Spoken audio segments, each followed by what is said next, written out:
Hi, and welcome to Finding Your Way Through Therapy. I'm your host, Steve Beeson.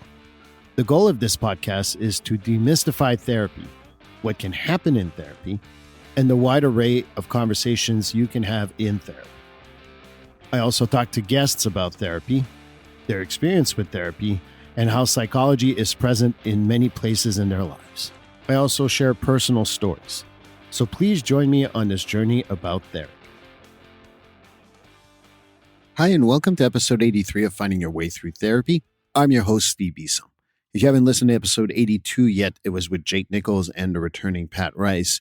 Jake Nichols has a great new book out called Unfit for Recovery, so please go listen to that and listen to that episode. But episode 83 will be with Amy Teumer. Amy Teumer is someone I know personally because she is my business coach. She is someone who works in the mental health and counseling profession, and she's been doing that for about 16 years. She's worked with many ages, including different environments such as a therapeutic school, community counseling, day treatment programs, adolescent and adult residential facilities, as well as psychiatric clinics. In 2011, she decided to open her own full-time private practice and has been established in the Central Florida community for a while now. She does telehealth therapy and also is, besides a licensed mental health counselor, a certified perinatal mental health provider. She assists individuals and families through fertility challenges, pregnancies, postpartum, and adjustment to parenthood. Hopefully she'll talk about that. She is also a life and business coach, and she is a very interesting person, so I can't wait to do this interview. So here is the interview. Hi, and welcome to episode 83 of Finding Your Way Through Therapy. It's also episode 20. I can't believe I have 20 episodes on YouTube. And it's an honor and a privilege to have someone who I've worked with personally on my coaching. I have no problem people knowing that. I hope that's okay with you. But Amy Teumer is someone I've known for about a year and a half on a coaching level, but followed her on social media for a couple of years at least before that. Maybe not a couple of years, but at least another year before that. And really liked her energy and all that. She is someone who has 16 years of experience in the mental health field. She is a coach. She does telehealth. She also hopefully we'll talk about her perinatal mental health stuff. Love her energy. She has helped me tremendously, and you can thank her partially for this podcast being so successful. So I put that on her. But Amy, welcome to Finding Your Way Through Therapy. Well, thank you so much, Steve. I'm so excited to be here today. I can't tell you how excited. When you said yes, I'm like, it's one of those when you send out hey, you want to be interviewed? And you go, yeah. And I'm like, oh, I didn't think you'd say yes. So I really appreciate it, Amy. And I put it out there. I'm not very shy as to what I do in my life. I think that's why hopefully that's okay with you. But I feel like I know you. I don't really know you more than my coach, but know you from social media also. But how about you tell my audience a little bit more about yourself? Yeah, absolutely. Well, hi, everyone. My name is Amy Teumer, and I'm a licensed mental health counselor, and I'm located in Florida. And I've been in the field, like Steve said, for about 16 years. And I started out kind of in the trenches, like a lot of us therapists, looking for different agencies and kind of bouncing around to different levels of care. So I've worked in clinics, therapeutic schools, inpatient programs, residential programs. I've worked with children, adolescents, adults. And I think that was really important in my early years as a therapist, just to get all that exposure in different environments with different populations to really see what I was interested in and the type of people that I really wanted to work with and was most effective with. So I've been in private practice now for about almost 12 years. And I initially started just kind of doing it part-time. And again, I think that's very common for a lot of therapists where you're not quite ready to take that leap. So you're still working in agencies or maybe residential inpatient programs, but then doing something on the side to kind of see how that goes, testing the waters, and slowly kind of built my private practice over the years. And then finally, when I found out I was pregnant with my first daughter, made that leap to go full-time into private practice. I really was hoping to find more of that balance and prevent burnout as a new mom. So that's when I decided to go into my own business. We definitely have that in common. I have two daughters myself, so we definitely have that also in common. 12 years of private practice. You wanted to do it because you wanted more time for yourself, or you like going in the trenches. I've learned what I liked and what I didn't like to do. I don't know if that kind of influenced you going into private practice or. Oh, absolutely. And I think after having that type of experience, you feel a lot more comfortable and confident in private practice. Whereas if you jump right into it after grad school, you don't have all that experience. So now, I mean, anyone can really walk into my practice and nothing's really going to catch me off guard or surprise me because I've had all of that exposure. And you really appreciate the private practice world where people are motivated, right, to do the work and they're there voluntarily. So it definitely has a different vibe. But, and that in combination with, like I said, being a new mom and wanting to have that work-life balance, wanting the flexibility, wanting to have agency over my schedule and my time, I think that was definitely a big force. You've helped me also understand how to manage our time. What you talk about being in private practice, managing your time better. Is that because we're in private practice, because it's more personal or something else? I mean, why are we able to manage our time much better in private practice? Yeah, well, I think obviously there's a lot more freedom, flexibility being your own boss and being a business owner, right? Versus an agency or program telling you when you have to work or telling you how many people you have to work with or how to work with them. So just having that freedom is really important. And then looking at your schedule, especially as a mom of two now, and figuring out what's going to work for me, right? As far as when do I want my first client? When do I want my last client? How many days a week do I want to work? How many hours do I want to work per day? And making sure that that vibes with my family and those other priorities that I have outside of work. And that's the thing that I really stress with a lot of people is that we have a lot of other obligations in our life, and that private practice gives us that flexibility. Definitely like my private practice. I don't like my boss. He can be kind of a bum sometimes. He really pushes me hard. But ultimately, I think I enjoy being in private practice. And I think that what brought me to private practice is a lot of stressful events that happen in an agency work. And and for me, going to therapy was really what kind of like helped me get to that point. The question that I ask everyone in Finding Your Way Through Therapy podcast is, have you ever been in therapy yourself? Oh, absolutely. All throughout my life. And actually started pretty young when I was a teenager. I was one of those angsty teens. I would say I was emo kids that, just all of my feelings, very emotional. I struggled with a lot of insecurity, anxiety, depression. And luckily, I was able to talk to my parents about it and they got me help right away. And so I think I was maybe 13 when I started therapy. And that was a very profound thing for me. It was life changing to have someone that I could talk to, get that validation, get that support outside of friends and family. And that experience in itself, I think, really pushed me into psychology and therapy because I really enjoyed it. It really helped me. But then I started to think, hey, this might be something that I want to do when I get older. It's interesting because usually people go into therapy and they're like, oh, that's something I would like to do when I'm older. But the one thing I've heard before, and because you've been in therapy, I just definitely want to ask you this question. Some people say, like, I listen to myself talk sometimes in therapy, and I'm like, how the hell does a person listen to us on the other side? Did you ever have that experience at any time? And how did that go for you? Yeah, I mean, it definitely takes getting used to, I think, when you're in there and you start to share all these things and you're not maybe quite sure how therapy works or how the other person is receiving that information, especially as a teenager, you're a little guarded. Initially, it's hard to open up and get comfortable. Like, can I really trust this other adult? And learning that my therapist wasn't going to turn around after every session and report things to my parents. So it takes a long time to get comfortable and build that rapport. But, then you do get comfortable opening up, being vulnerable, sharing things. And I think the biggest part of therapy that is so powerful is just that validation, where someone really validates your feelings and your experiences. And you learn that emotions aren't right or wrong, good or bad, they just are. And accepting those emotions and learning how to manage them. Well, I think about it as guarded. I mean, I'm 47 years old. I think I still am guarded in therapy. I definitely am, actually. I know that for a fact. It's hard to break, I think. It's That was cool. at the end of the day, you said you started getting interested in therapy because of your own therapy. Were there other factors that made you interested in therapy? Yeah, so my senior year, I actually took an AP psychology class as well. So I think that in combination with my own personal experience really got me interested. I was very artsy in high school, so I was into photography and graphic arts. So initially I started out that route when I went to college, but I always had psychology kind of in my mind as well. So after taking a few courses, I realized that the artsy side of me was maybe more of a hobby, and I really wanted to pursue psychology more as a career.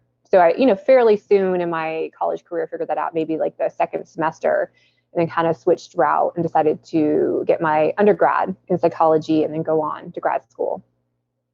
And where did you go for your undergrad and your grad school?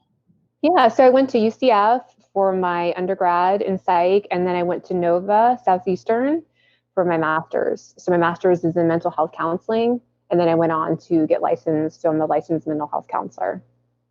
And your license in Florida? Yeah, it's in Florida. Because I know now people get licensure everywhere else. So yeah, I'm fine with just staying in Mass. I'll be perfectly honest with you. And then basically going from art to therapy, I think that to me, sometimes art meets therapy because we have to, in psychology, there's an art to talking.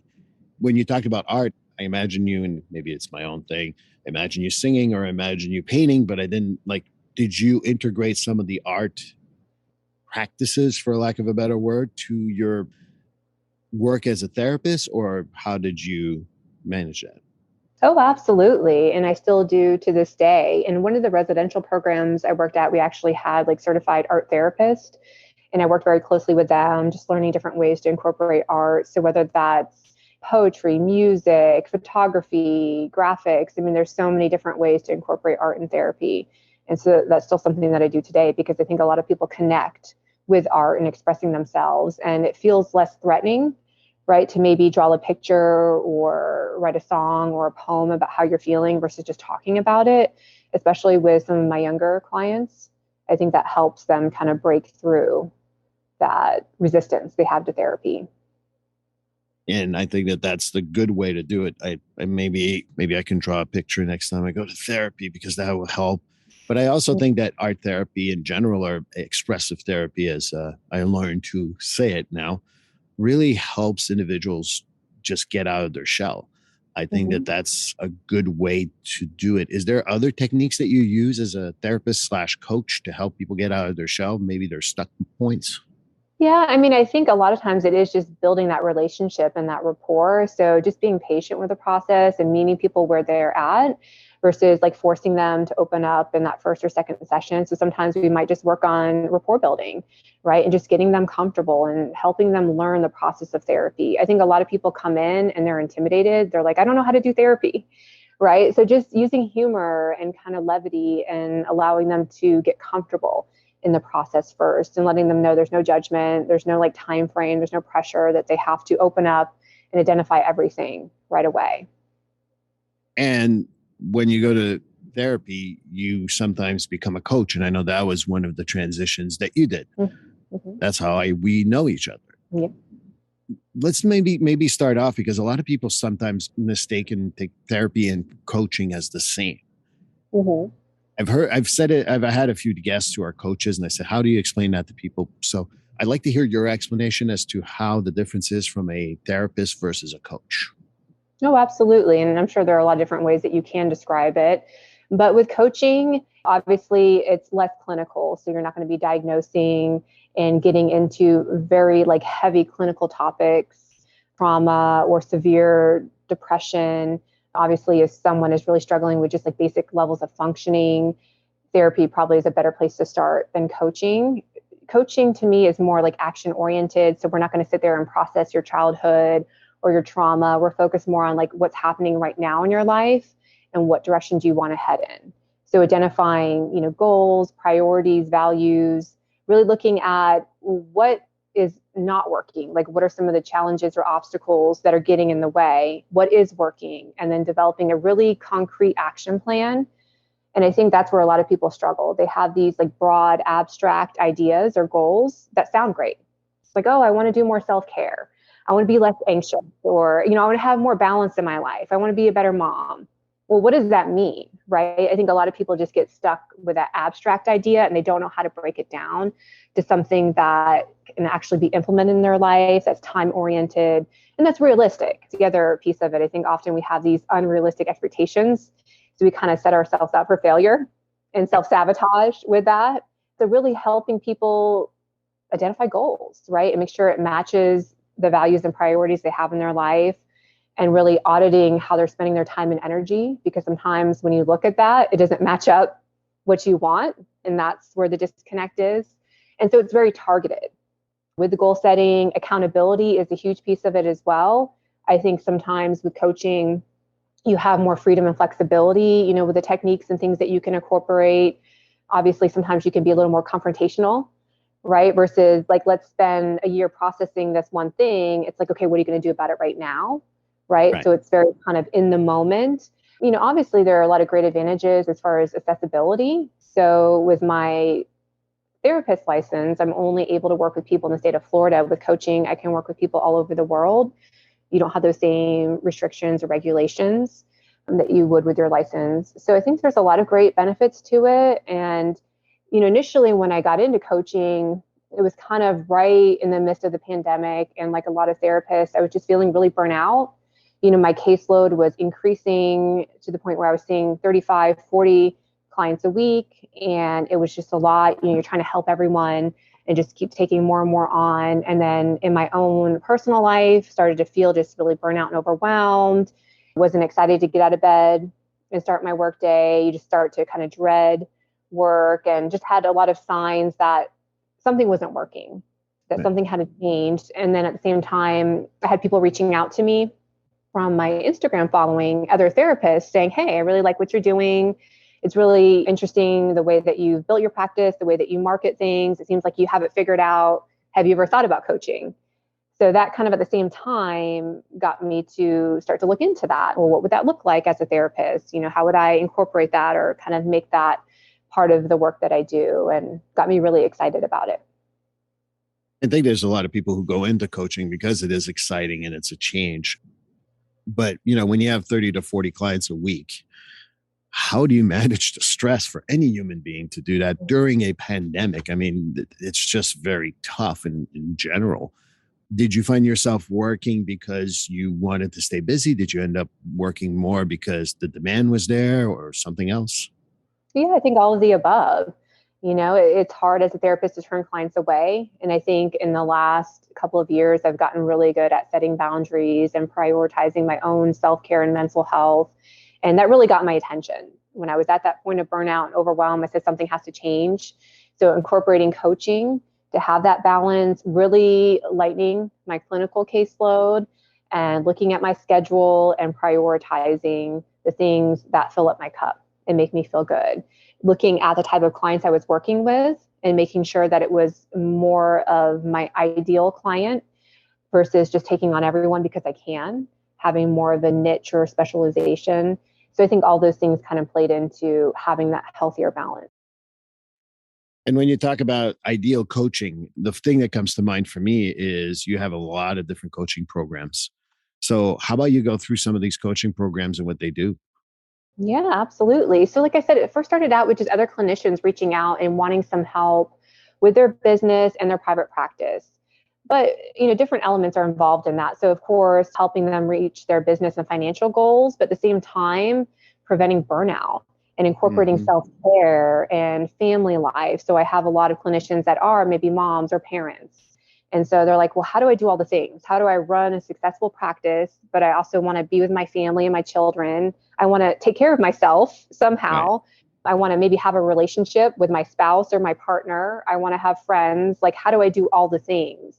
So then that kind of expanded to my Mom Boss Life Academy, which essentially it's business coaching, but also life coaching kind of combined, where other moms that are trying to run businesses need that help balancing it all. So I have a special track just for those mom bosses that really need that guidance in all those different buckets and finding that balance. And then also I found that there are some clients that maybe have specific goals or certain habits that they want to incorporate. And it really is more of like life coaching, habit coaching, or mindset coaching. So it's not so much clinical, right? It's really more they need that action planning, goal setting, accountability, but it's very targeted to those behaviors and those goals, whether it's certain behaviors or mindset changes they need to make. So that was another aspect that I added to my coaching as well. So when someone comes in, kind of assessing which coaching program they would fit best with. And it's always hard to find the one that works for you. So how do you decipher which one the person goes into?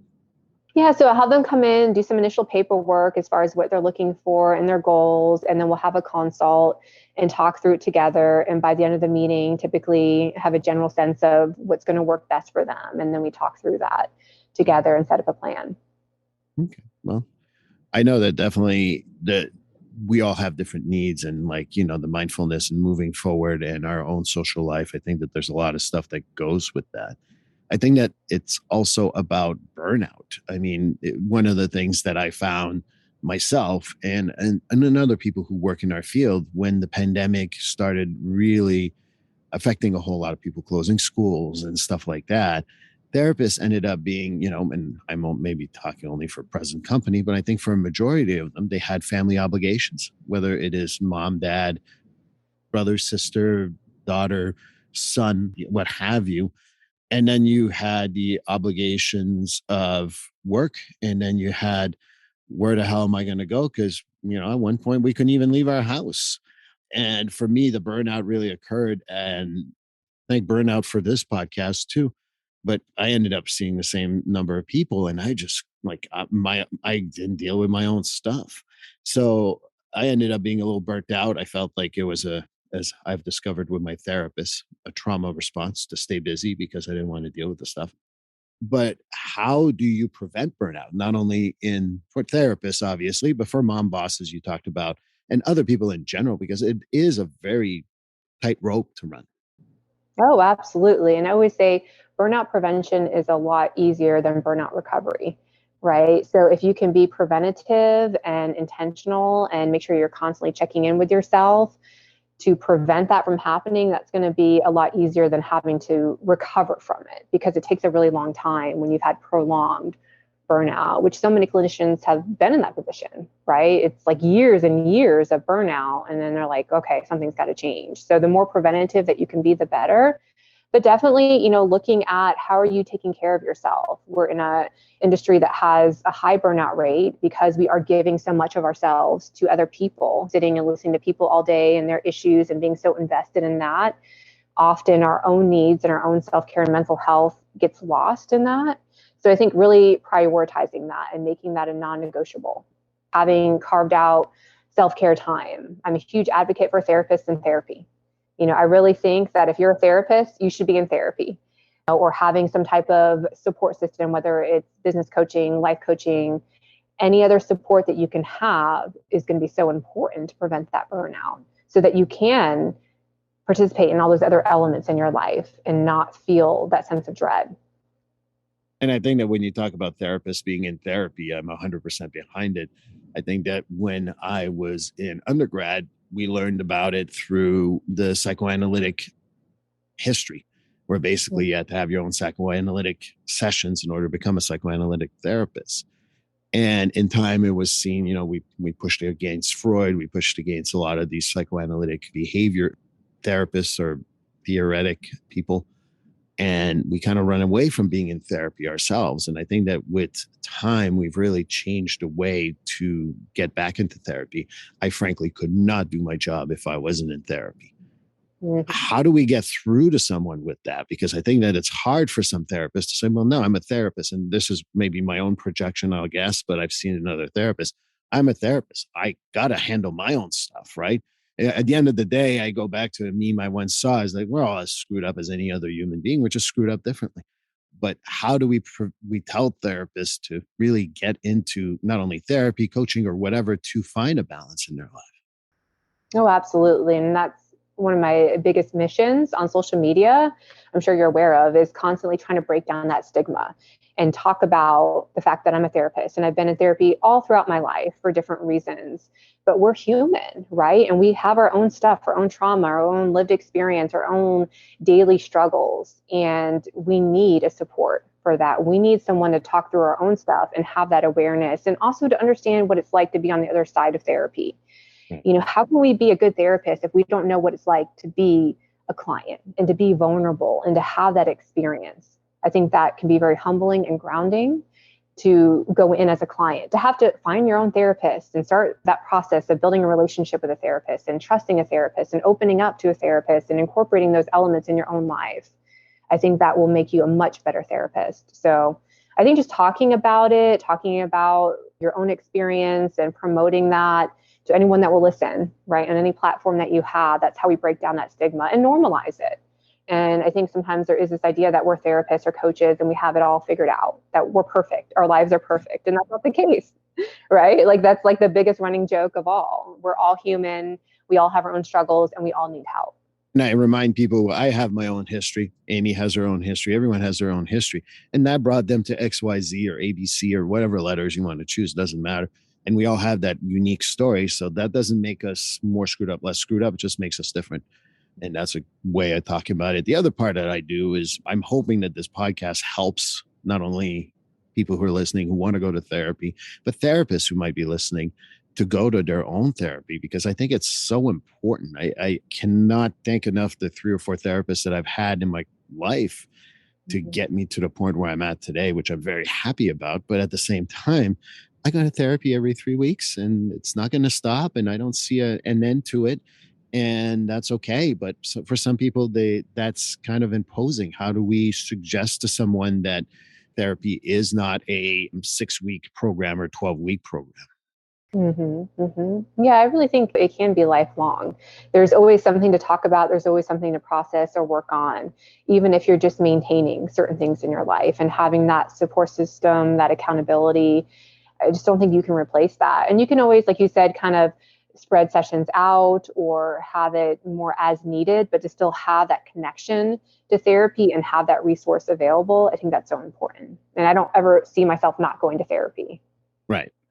I don't see myself ever stopping therapy, frankly, and that's not a bad thing. And maybe in time, I want to work on different things and want to change therapists, and maybe the same therapist can do it. But I also say people just go that. And one of my clients joked around and asked me, "Who's your therapist?" I'm going to go ask them who their therapist is, and I'm going to get to the top of the food chain. I always thought that was a funny line. Yeah, I heard something about like your grand therapist or great grand therapist. So it's like, your therapist. And it's always interesting to think about it that way, where it's like, what's your therapist telling you? And what's your therapist telling you? And, it's always interesting to see that chain of command. I always think that eventually we'll get to somewhere where it rotates back to someone else. It's a big circle, right? It's a big circle, in my opinion. But, the one thing that you mentioned there right before that is your social media. That's how I met you. Your social media is amazing. You decided to be very vulnerable and authentic in your social media, talk about your family, talk about a lot of different things. How did you get to that point to say, look, I'm going to just be myself on social media. I'm not going to just put unicorns and butterflies, and I'm not against unicorns and butterflies. Don't get me wrong. But I'm just saying, not just doing that, because sometimes that's the tendency for some of the social media stuff that therapists do. Sure. Yeah. And I think I just got to that point, like you said, where I just was ready to be real and authentic. And I think that's how you reach people and connect, to break down that stigma, to normalize it, to not just show up and talk in clinical terms, but to also say, hey, I'm a human being and I've had my own struggles and I go to therapy. And this is how I try to figure things out in my own life or find that balance or take care of myself. And I think that's a lot more motivating than just showing up and not being connected to your audience in that way. So it started out where I just had a small following and it was just a lot of other therapists and clinicians, and it was more just like networking, and I just figured I had to have some presence. And then it just started growing, and like you, I would experiment with different things to see what got the most engagement. And it really was when I was showing up authentically as myself and sharing some of that lived experience where people were really connecting and engaging, and I was seeing that response. And that's ultimately my goal, right? To break down that stigma, to connect with people, to promote mental health awareness. And that's what started happening. So I've just stuck with that this whole time. And I'm seeing more and more therapists kind of breaking out of their shell and showing up more authentically. And I think that's a great thing. The other part that I love about your social media is that you talked about it in this interview, obviously, but your emphasis of self-care. And you share that a lot on social media. Are you doing that for any particular reason, like breaking the stigma, breaking the barrier, or something else? Well, I think all of that, but also accountability, believe it or not. A lot of it is for I thought myself. so. Sorry, followers, but a lot of it is really for me because I know if I don't post my 5 a.m. workout or my mental health walk, I like to call it, that's like on me. And then I'm going to start to feel that. And it's funny, I even have followers that will start to reach out and be like, hey, is everything okay? If I'm not on there for a couple of days, like posting about my self care. So a lot of it really is for me to almost like have that documentation and to be accountable for the things that I'm doing for myself. I tend to agree a lot with that. And you certainly have helped me in regards to that. So thank you for that. Mm-hmm. But one of the things that I also find is that you'll always be surprised what people get engaged with. So I did a social media post, I think in December, that was like, here are 3 pairs of glasses that I'm looking at. And that got a lot of engagement, a ton of engagement in regards to what I look like. And then people like, oh, you look too serious in your picture and all that. Do you find there's anything in particular that really like you go, wait a minute, that got that much engagement? Is there something that like that happens to?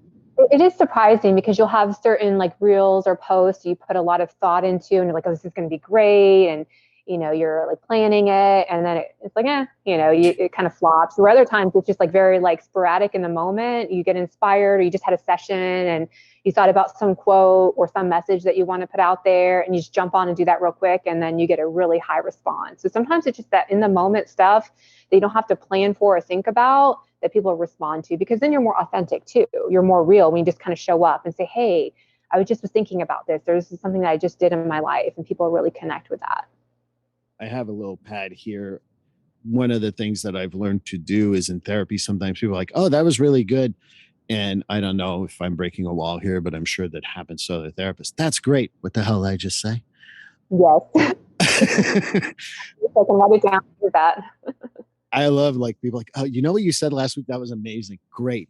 Can you tell me what I said last week? Because that'd be great. And what I've done is now I've taken a pad and like, oh, that was good. All right, let me write it down. And what I do is sometimes I use it in my social media posts as a way to kind of like connect with people. And like you said, sometimes, you're like, oh, this one was really thoughtful and there's no engagement. There's another one that's really thoughtful. It gets a ton of engagement. And, reminding myself that the worst they can do is I'm authentic. So what do I have to lose? Mm-hmm. Absolutely. People can take it or leave it, right? And recognizing that you might not be for everyone, and that's okay. That's not my goal. My goal is to reach the right people and hopefully bring some meaningful content to the right audience. It took me a while in my career to figure out I'm not everyone's cup of tea. I mean, I'm so freaking adorable. I thought everyone would like me, but hey, that's not how it works. You're lost. But I think that that's where it's good to have connections on social media. Like you, I've met a lot of people through social media that are either therapists and what have you. Do you feel like that connection with other therapists during I talk about the pandemic, but at other moments really help you also kind of like feed your soul? Oh, absolutely. I've met so many amazing clinicians through social media. I started some even consult groups and support groups and a huge referral base too. And that's where I find a lot of great referrals. If I'm looking for someone in a different state across the country that maybe has a certain specialization, I think social media can be a great outlet for that. And so where are we going to find you on social media? I know, but I'm just asking for my audience.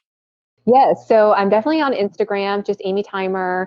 I have a TikTok as well, Amy Teumer, and Facebook. So those are my 3 main platforms. And you have a website also? Yes, so it's just amyteumercounseling.com. As we wrap up here, I was going to ask you, can people reach you through those platforms first of all? That would be my first thing. Oh, yes. Mm-hmm. When you are done with this interview, is it self-care time? Is it going to take care of the family? Is it another session? What goes on with Amy's life after this? Yeah, it's self-care time. I actually have some workout time planned after this. Well, no one's going to see this because they were recording on a different date and the day it's going to be there. But I guess that on that Wednesday, when that's released on January 11th, maybe they will see your workout video or what you did for self-care that day. So, Amy, I can't thank you enough for coming on to Finding Your Way Through Therapy. Thank you so much. And I know I'll see you again soon. And I hope people go check out your stuff. Absolutely. Thank you so much for having me. Well, this concludes episode 83 of Finding Your Way Through Therapy. Amy Teumer, thank you so much. Looking forward to seeing you again, but obviously we work together. Episode 84 is actually going to be a little bit about me. Someone pointed out that I've shared tidbits about myself, but I've really not talked about why I do this job and stuff like that. So I'm looking forward to sharing that in episode 84 with you. Please like, subscribe, or follow this podcast on your favorite platform. A glowing review is always helpful. And as a reminder, this podcast is for information, educational, and entertainment purposes. If you are struggling with a mental health or substance abuse issue, please reach out to a professional counselor or therapist for consultation.